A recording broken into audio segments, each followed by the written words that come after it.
Okay, so this will be part 11, and I wanted to discuss a little bit about the Tower of Babel, period of time, what happened, where was the Tower of Babel, where is it today, etc. It goes back to Noah.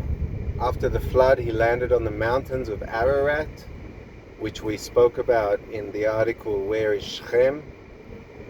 And where is Shiloh? Where is Shiloh?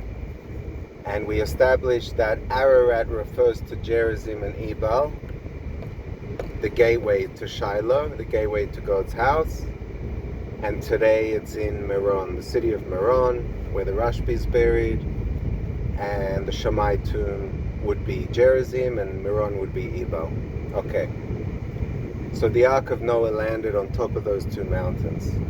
In fact, there's a hill there today. You can still see the shape if you look in Google Maps, but okay, let's leave the Ark for now.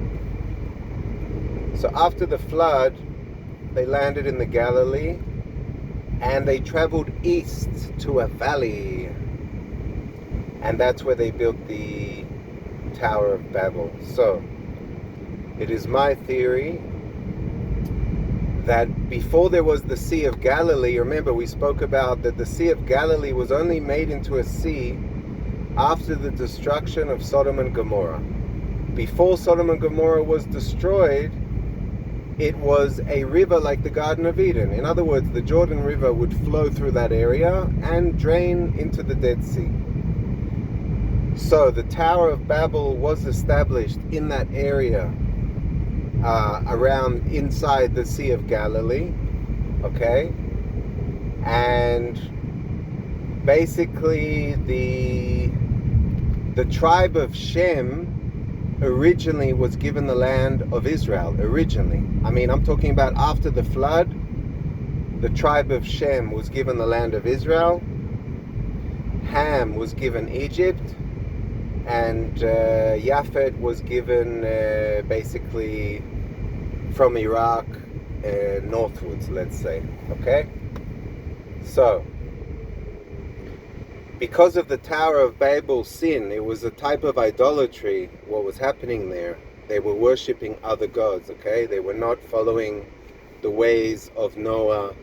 They were not following his teachings, and they started following idols. So, the cities of Babel, spoken about in Genesis 10 and Genesis 11, Nineveh, etc. These cities, the people were scattered from the Sea of Galilee. I mean, all the nations came to the Sea of Galilee, and then they were scattered throughout the earth from that point. And what happened was, as a punishment to the tribe of Shem, the Canaanites took over the land of Shem. It was originally the land of Shem.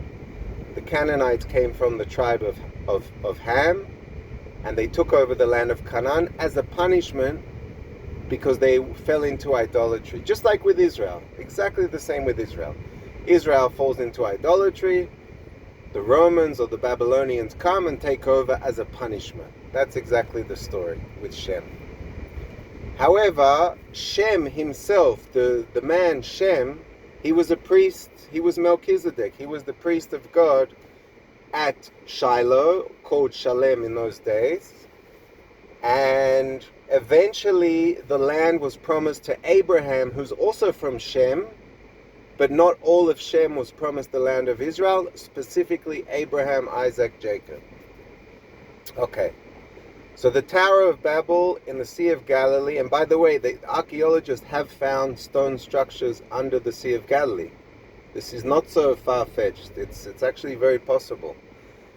And after the Tower of Babel, the Canaanites came and they created Sodom and Gomorrah, Zeboim, Admah, in that area of the Sea of Galilee. There were 4 cities, 4 or 5, something like that.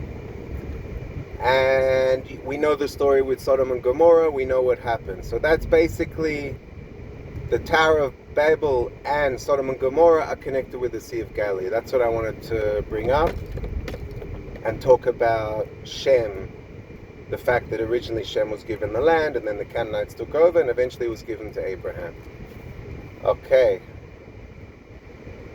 All right, thank you.